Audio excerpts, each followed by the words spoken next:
afternoon. Thank you. I greatly appreciate you coming in on a summer afternoon.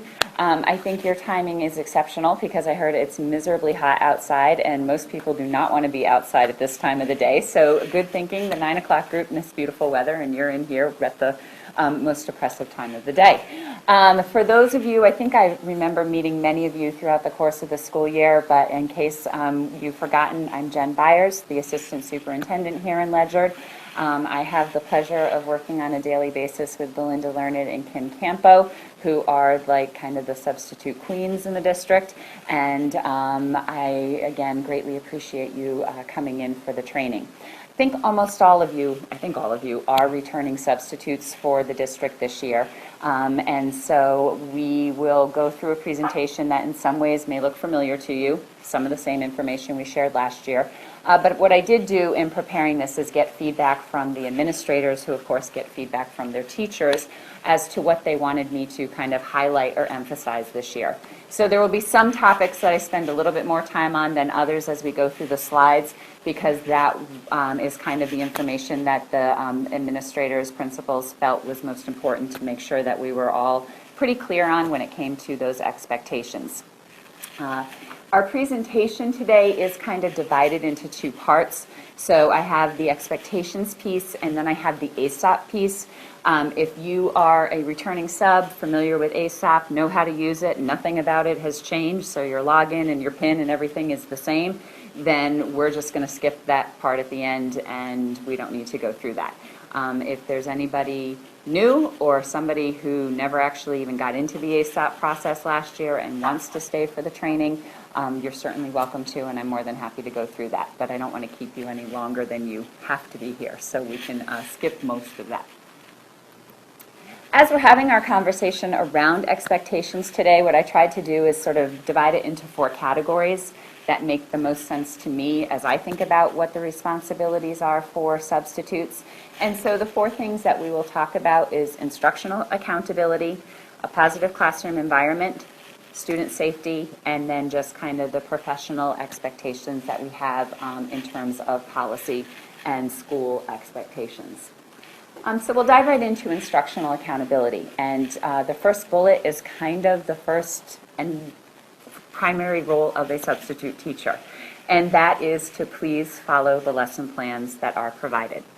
Any classroom teacher will tell you that they would rather come in with a broken leg and their arm in a sling, running a fever of 102, than to put the time and the effort that goes into preparing a really good set of lesson plans. It's hard. And so when you get the lesson plans, there really is an expectation that you are going to follow them as thoroughly and as completely as you possibly can with what's written. That you really make an attempt to get the work done with the students, and that you are going through the process that the teacher has outlined. Please use the resources that they ask you to use as part of the lesson plan. I know we have a lot of very talented people in our substitute pool, and in many cases we have former teachers or folks who have been in the classroom as a teacher before or have been a long-term substitute. And so you look at something and you say, oh, I know something that would work really well to do this. And you might feel kind of that urge to do a little switch up. The problem is that you don't necessarily know what came before and you don't know what's coming after, so making that kind of change midstream doesn't always make sense in a bigger picture. So please use the resources as you've been instructed to use them. Really require students to complete tasks. We'll spend a lot of time today talking about classroom management and how you perhaps interact with the 5% of students who take 90% of your time. But for the most part, you have classrooms full of good kids who want to do the work, who are going to be compliant, who want to have a good day at school. And by setting the demands and the expectations that the students do the work and complete the tasks, most of them are going to do that. And so having that sort of expectation coming in is important, and the teachers are expecting them to do that work as well. And then we're going to talk a little bit about these ideas of alternative academic tasks throughout the course of the day. But again, it's always the idea of having something as a backup for when you don't have any other work to do. K-8, an independent reading book, most of the students have one, so saying to the students, take out your independent reading for the next 10 minutes is a great alternative task. Many of our students, at least K to 6, and in some of the classes in 7 and 8, have journals. And the idea of writing briefly in their journals to generate writing ideas or to do a quick response, great alternative exercises that the kids can do. And so you just need some of those resources. We are also making sure that the teachers, reminding them as part of their plans to sort of overplan and to have all their ideas that you could use if you run out of things to do. And we're going to make that a point of emphasis this year as well. With respect to continuing the instructional accountability, please use the computers as directed. This was one of the ones that the administrators asked that I emphasize. I think you have salesmen in your classroom who try to convince you that they absolutely have to go on the computer for this reason or that reason or this, and it sounds pretty good. All right, and so then you let them get onto the computer, and then they're not quite doing the work that you are expecting them to do, nor are they going to the websites that are quite appropriate for them to be at. So the teachers should be giving some guidance around the computer use. You may get some plans that say, as an alternate activity, when the kids are done, they can go on the computers, and at least that's in the lesson plans. But if it doesn't really say that very specifically, try not to get sucked in by the sales pitch of that they have to go on the computers, because we did have more problems this year with kids doing things that they really shouldn't be doing. And even though we have firewalls and all kinds of protection, there are people out there who learn to break through them all the time, and so it doesn't always work very smoothly.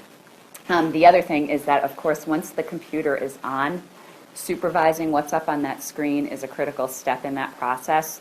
I'll say this more than once today. Substitute teaching, any teaching, is not a sit-down sport. It is a stand up, on your feet, walk around the room, constantly monitoring activity all day long. And making sure that you're walking behind those computer screens and looking at what they are looking at is very important.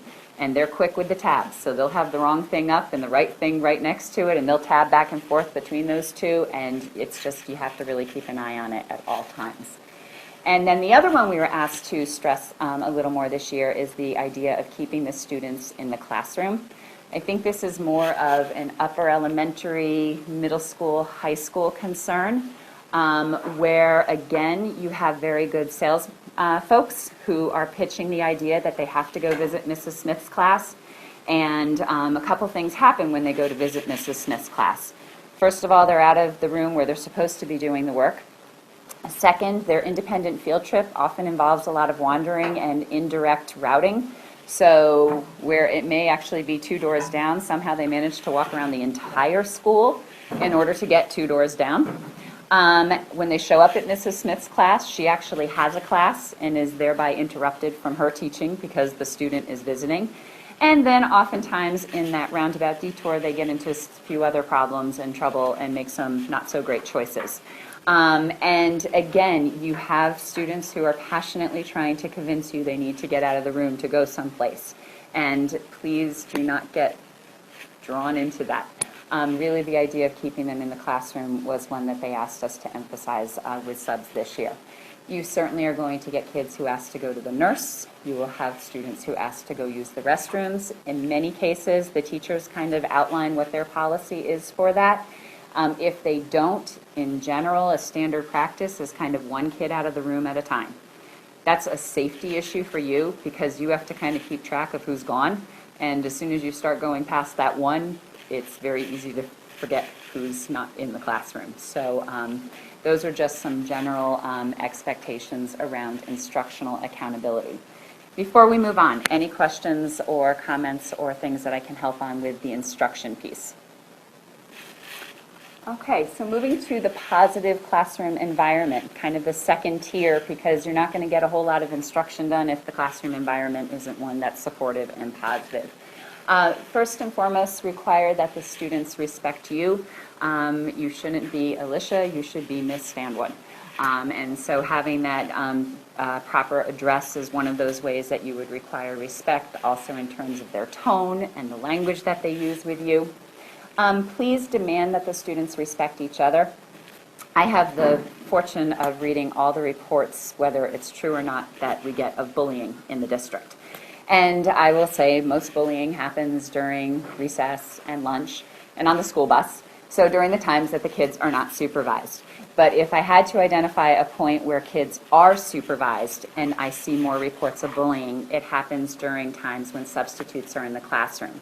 Not because I think you're allowing bullying to happen. I think it's because students see that as a window of opportunity because they feel that the eyes on them are not watching them as closely as they might be when the regular classroom teacher is there. And so I'm providing that information to you so that you have a heightened awareness to it, that they take advantage of things. And whether it's truly bullying or not, that's not the issue. They're still being unkind to each other with a greater frequency when they think they can get away with it. So again, demanding that respect for each other sort of culls that. Mandate appropriate language. I know it gets trickier as the kids get older, but you are certainly entitled to and should call them on inappropriate language that would not be acceptable for school. These are kids who are getting prepared to go out into the workforce, into college, and sit in a collegiate classroom. And we know what expectations are in terms of what we would consider appropriate, polite language. And then also respect the classroom setting. Again, this isn't for you personally. It's really to help you instill that with the kids. Essentially, the classroom should look, when you leave it, the way it was when you came in and found it. This is one that comes through more at the elementary level, where the teachers say, you know, my caddies were not on the tables anymore, the crayons were all dumped on the floor, the library boxes were all pulled out of the shelves, and the books were all mixed up. And the students know what those expectations are, and you can certainly uphold the kids to keeping the classroom environment neat and tidy. So questions on classroom environment? Okay, moving on to student safety. I'm looking at student safety really in two ways. The first is what I'm going to call operational safety. This is the day-to-day stuff, what you would do any day, anytime. It's just kind of part of the classroom, essentially. There's a key word here, and that is supervision.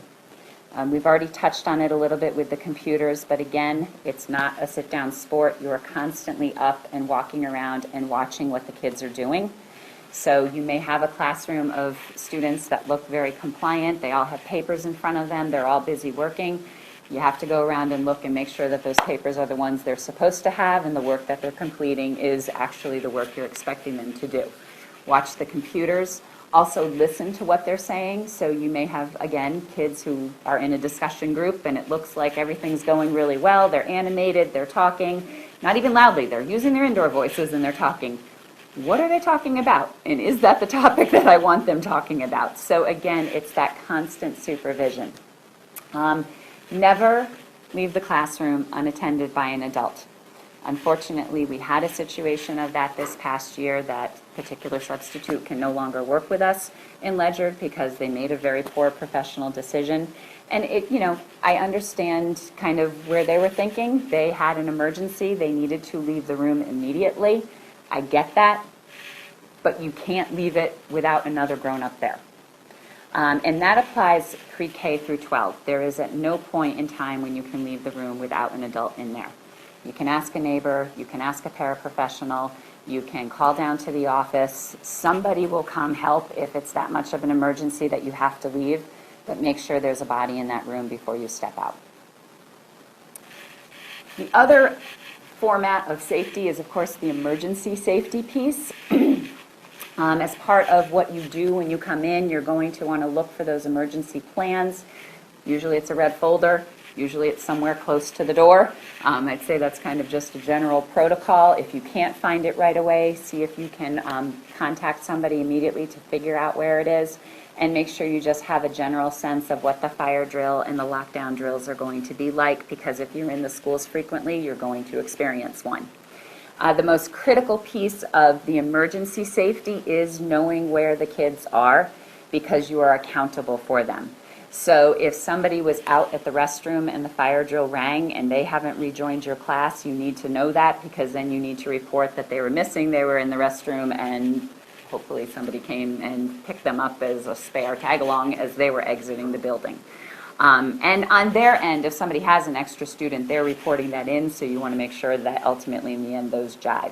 If students are out for reading help, certainly the reading teacher is accounting for them, but on your end you want to account for the fact that they're not in the classroom. So keeping track of who is and who isn't in your room is kind of the most critical piece to that safety piece. And then just knowing those drills and routines. So questions around the student safety.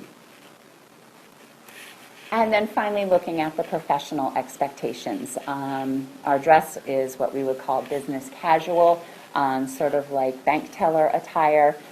So nice trousers or pants, collared shirts, not a three-piece suit with a tie. That wouldn't really be appropriate. Skirts, dresses. The other thing, of course, I encourage people to dress appropriately for the job. So if you are called to be the PE substitute, do not wear your heels and dress that day. Make sure you have your sneakers and sweats. If you're in a pre-K classroom, you can dress a little differently than you do for 11th grade, because I'll tell you what, you're going to get stuff on you in pre-K that you can't identify with, a forensic scientist. You're like, what is that stuff? But yeah, so you're going to dress appropriately for the job, and that's absolutely fine.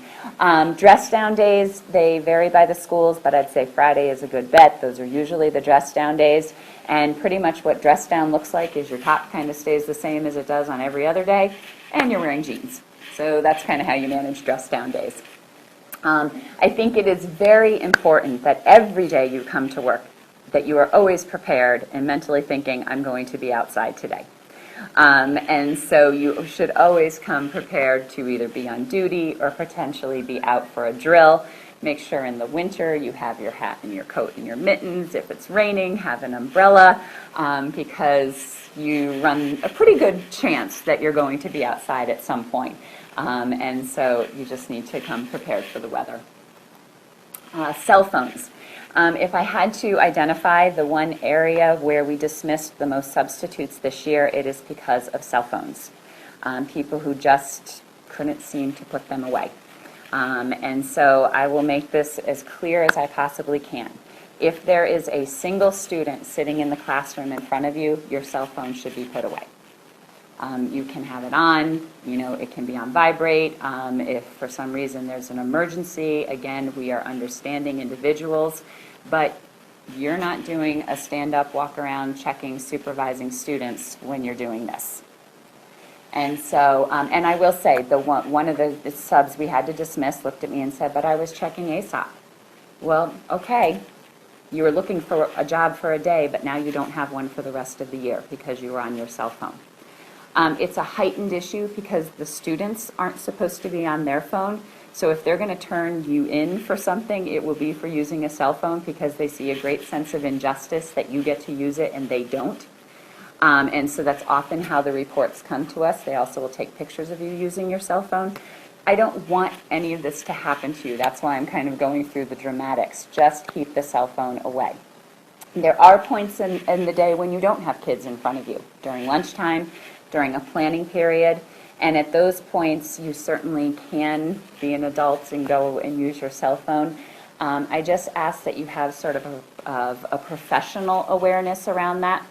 Within our schools, we have paraprofessionals who are taxpayers for the town, teachers who are taxpayers for the town, parent volunteers who are taxpayers for the town, secretaries and custodians who live in the town.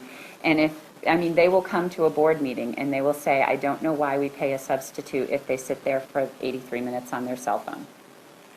And it is sort of a fair question that they raise. So again, just kind of be cognizant of the cell phone use and try to limit it. And if there is a student in front of you, absolutely not. Questions around that? Because again, I don't want that to be a sticking point for you. I want you to have success. Language, pretty basic. You need to maintain appropriate professional language. The two that trip people up are profanity and sarcasm, so please do not use either of those. Confidentiality, there's this federal law called FERPA. It essentially protects the confidential rights of students. It's a federal law, so it's probably this thick. I can sum it up in one sentence, and that sentence is never talk about students, period. You don't discuss them outside of the school building. You don't talk about discipline, you don't talk about academics, you just don't talk about them at all. And if you can manage that, you're good to go with confidentiality. Okay? Computer use. Of course, all the classrooms have computers. There's computers all over the schools. And as an employee, you are certainly welcome to use the computers. In some cases, you will be directed to use the computers as part of the lesson plan, which is great. Many of our computer networks have some sort of guest login. A lot of times you might be provided with the directions to log in, and if you don't know it, chances are there's at least one kid in your classroom who probably knows how to get into the computer. So you are certainly permitted to use them for what we will call school business. It may be for helping kids with research. It may be that you ran out of those alternative activities and now you're frantically looking for one, which is an okay thing to do. You may have planning time, and if you're at Gales Ferry or Juliet Long, your phone doesn't work because they have no reception there, so you could go on the computer to get to ASOP and check during your planning or your lunchtime.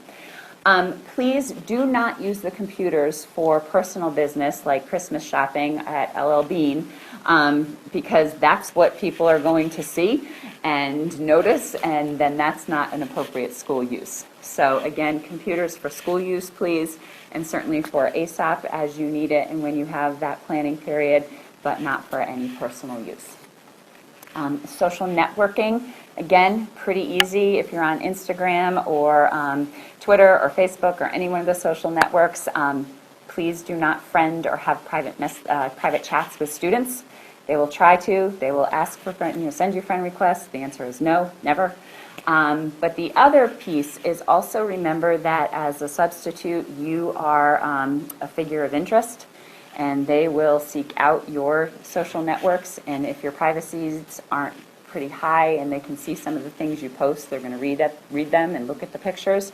And essentially, if you're entitled to freedom of speech and you can write and say and do things that you want to, but if it's something that starts to cross the line of professional appropriateness, then it could end up being a problem in terms of your working with Ledyard Public School students. So when you post anything, think, would I want a 14-year-old to see this? And would I want the 14-year-old's parents to see this? And if you can say yes to those two questions, then you're probably in an okay territory. But if you start to question whether it's an okay thing for somebody else to read, then you're probably starting to go down the wrong path, the fact you're even questioning it at all, and I would say do not post that. All right, but keep in mind your social networks are not terribly private. Policy. We don't often speak about this, but you are employees of the Board of Education, and kind of one of the first requirements of being an employee of the Board of Education is that you will uphold the Board of Education policies.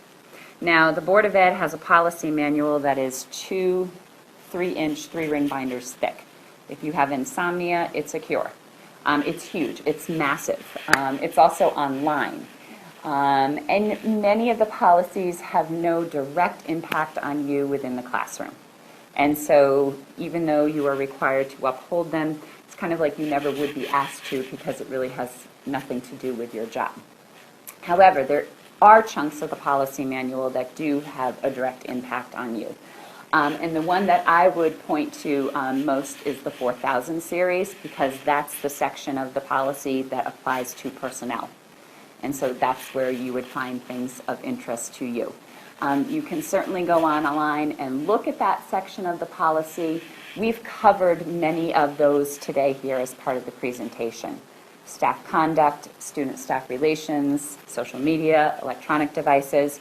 There's even a whole policy on substitutes just as an entity unto themselves. There are policies around students and student discipline. Those are the 5000s, and around instruction, which is the 6000 series. So there's certainly other areas that would have some interest to you, but 4000 is kind of your section of the policy and where we would expect you to be representing the Board of Education.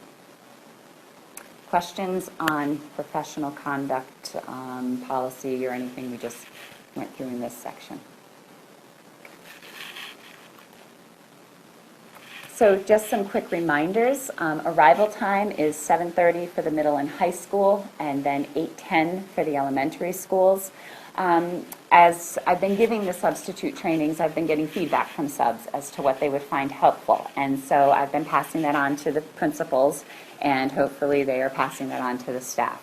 We have had 2 requests that I've passed on. One is that high school teachers make sure in the notes to subs, they tell you where their parking space is so that you don't have to run around trying to find that when you go work at the high school. So hopefully you will see that in the notes to subs section as to where the teacher parks.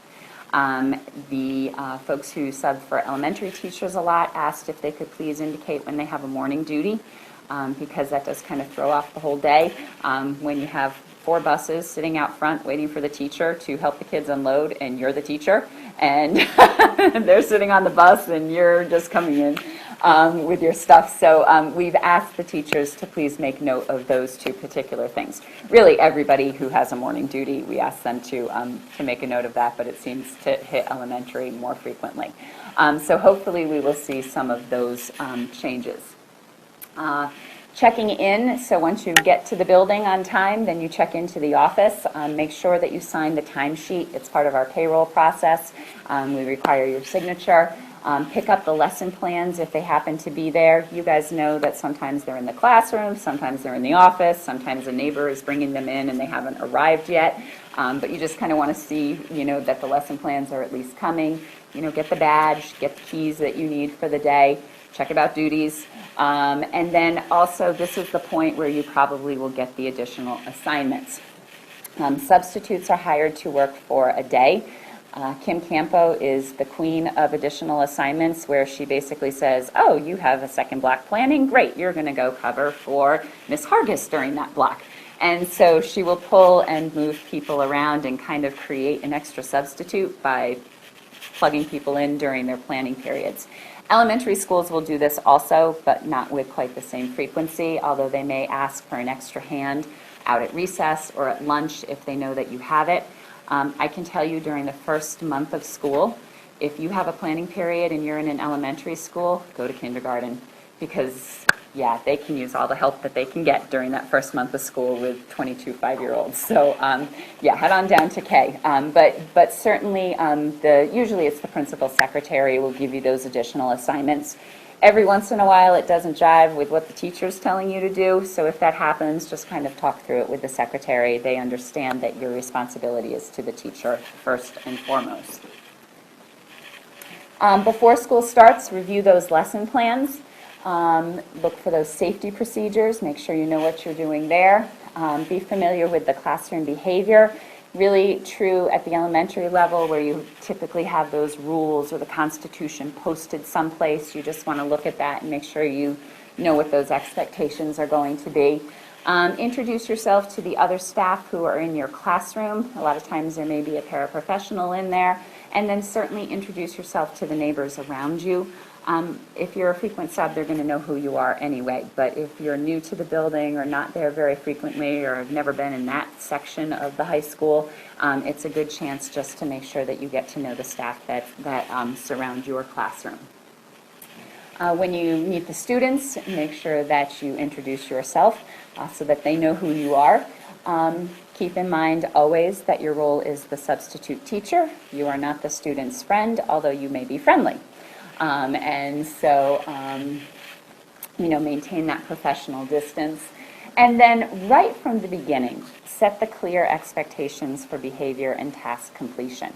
If you let that linger too long, it just becomes harder and harder to recover throughout the course of the class, but honestly, throughout the course of the year. If within the first month the word on the street becomes that so-and-so is a really tough sub, and when they're in the classroom you actually have to do work that day, that spreads around and it will last for the rest of the year, so that the kids know, and you don't have to reestablish that all the time, that you're a tough sub. If they can get away with everything right from the beginning, they're always going to know that, and that's going to be when they're like, yay, we have so-and-so because we don't have to do any work now. And that's not the type of substitute that we're looking for. So that firm expectation right out the gate helps you in perpetuity. And then if you come back the next year, they just kind of know that anyway. So then you don't even have to do that work quite as much the following year. At the end of the day, you've done a lot of work to get the students to do the work. You've collected the work. Make sure you leave it in piles where the teacher can easily find it and access it. Leave notes on the lesson plan as to what was and what was not accomplished, because again, that helps the teacher figure out how the next day should be structured. Please leave notes about student behavior, whether it's good or bad. Much like parents, teachers like to hear about the kids when they're good and bad. So it's always nice to hear the class was wonderful. And then, again, make sure the room is in the condition it was when you arrived, which is really not necessarily your personal job, but it's one that you should ask the students to kind of be aware of throughout the course of the day. Yes? So what if you have a situation where the kids are, like, say it's been a rough day, and you're, like, asking, they totally trashed the room, you're asking them to clean up, you're asking them to clean up, it's not going to happen. Should you stay and clean up, or should you leave it and be like, this is what your kids did, they were horrible? So I guess it depends in part on age. So what I'm going to, and this is a very general recommendation, if it gets to that point, at sort of at the elementary level, where there's still not always, it's what we call executive functioning, so this part up here isn't really working the best. If you're struggling to get them to be compliant, call for help, and nobody's going to think the worst of you. So I can guarantee you that when Dr. Austin or Mrs. Hogston walks down and says, we're going to clean up this room, they're going to jump to it and they're going to clean up the room. And again, it's no reflection on you, it's just that there's a different level of authority for the younger kids when the principal walks in the room, and they're probably going to listen, and that's fine. For students who know better, so I would say as they start to get older, I think it's fair to some extent to leave the room in the condition that it is. The problem with that is that the custodians are going to come through at night, and they're going to probably end up cleaning it up for the kid, or for the kids, so that the teacher doesn't see it in the morning. So the teacher may not quite see it that way.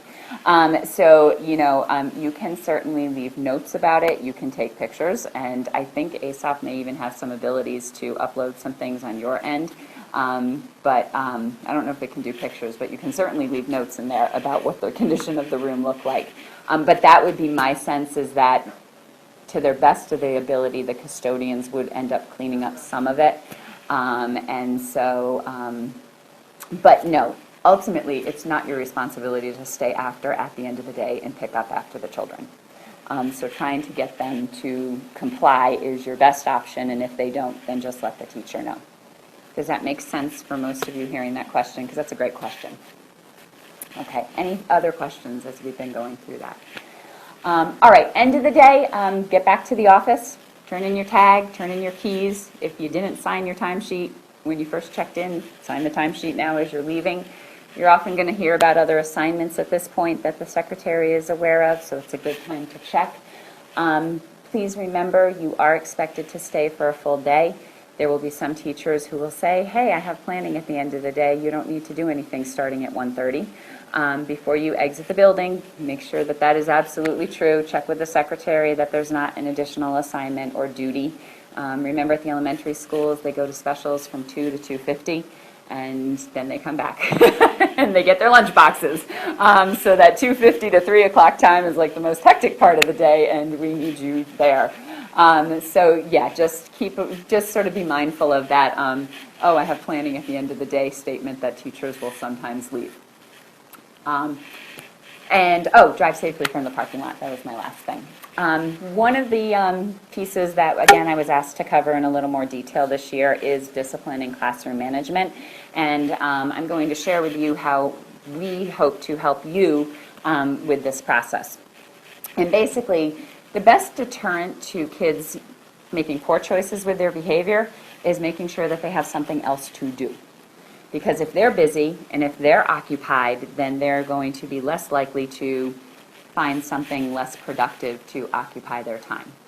And so we are reminding our staff that in preparing lesson plans, they should be preparing more work than they think could be accomplished. And there may be things you don't get to.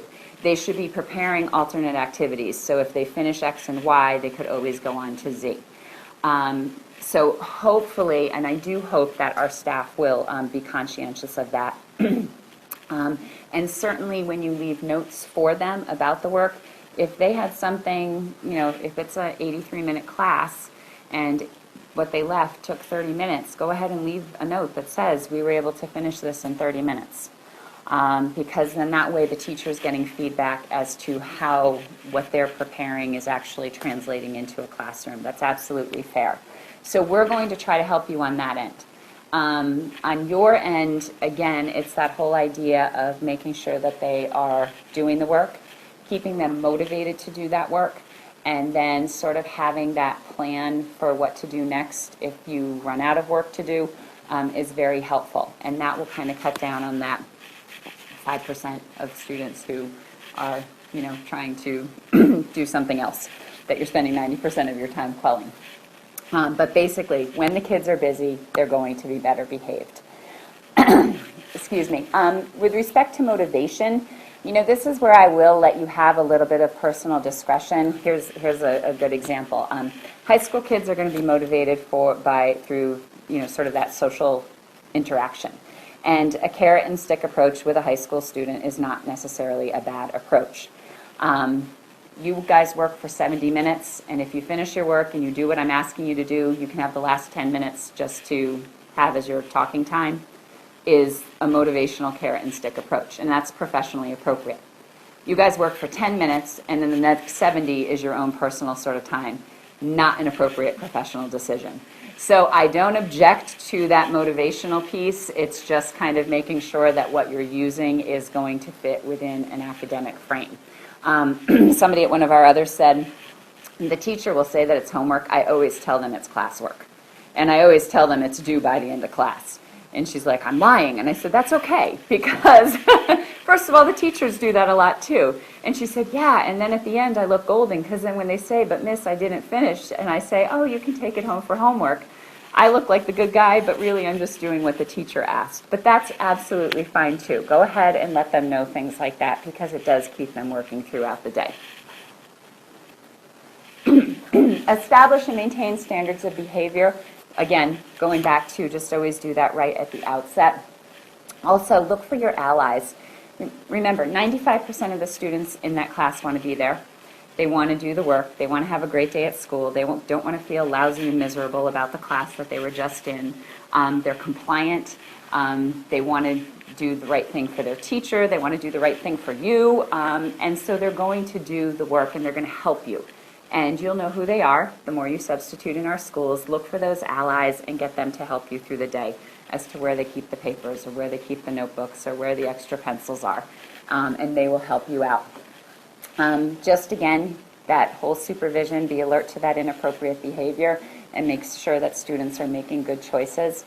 And don't get into a power struggle with a student when it comes to a head. Because you will eventually lose, and then you sort of lose credibility with everybody. I'll give you an example of that in terms of consistency. It's very important that you be consistent. So let's say you ask to go use the restroom, and I say yes, and then you ask to go, and I say yes, and then you ask to go, and I say yes, and you ask to go, and I say yes, and at this point I'm like, why is everybody leaving the classroom? So you ask to go, and I say no.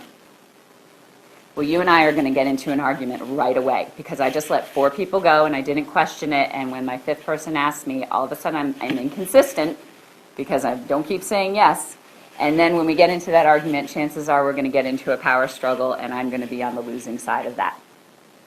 So that's where that consistency piece becomes very important. Just a quick aside, with the bathroom or trips out, many teachers have kind of expectations, and they'll let you know kind of where they sort of settle with that. If they don't, again, that rule of thumb of 1 person out at a time is the best one to follow. Certainly you can use, again, professional judgment. If it's 5 minutes before the end of the class, they can wait. You can also use the bargaining chip. So you might say, well, if you do X, Y, then I'll let you go. That also works.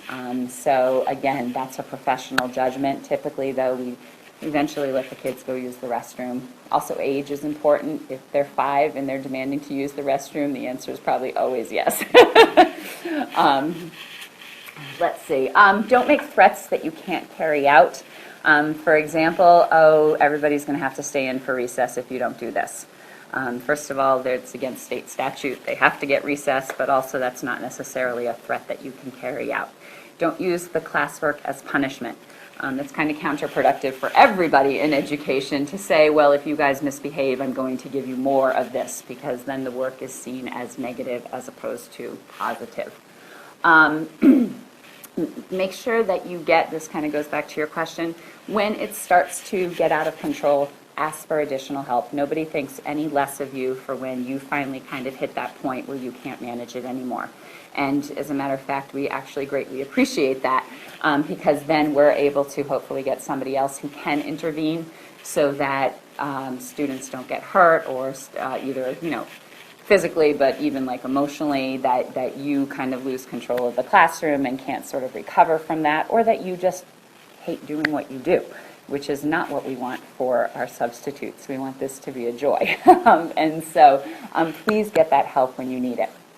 And the other piece, too, is remember that in a situation where folks are escalating, if you remain calm, that's the best way to bring it all back down. So when kids are yelling at you, you yelling back doesn't work. If you lower your voice, talk more quietly, talk a little bit slower, they will have to start to respond in that way. They can't help it. It just kind of happens. So kind of what we do as human beings. Attitude is really everything with anything you do in life. I think it's very true for this job in particular. If you come in on the day, I gotta come substitute today, that is translated to everywhere you go. The kids know it, they pick up on that vibe, and they're not going to actually work with you the way that you want them to.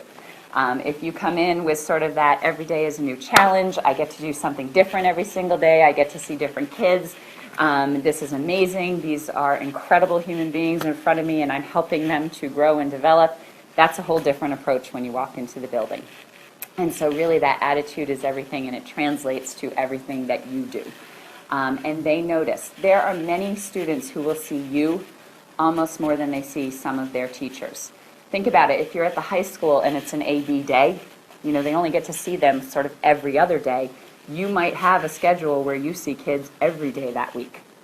So there are times when they see you more than sometimes the classroom teachers. If you're here, you're going to develop relationships with kids. Particularly if you work a few years between middle school and high school and you see them grow up and you're like, wow, I can't believe you're that same little 7th grader that I knew 4 years ago. Look at you. It's neat. And so, having that kind of outlook really does carry a long way. I also just want to say something that very rarely is said to you because you lead sort of a harried kind of gypsy lifestyle. We appreciate what you do every single day. You are critical pieces to our school system because without you, really school doesn't go on. And so I just want to say thank you so much.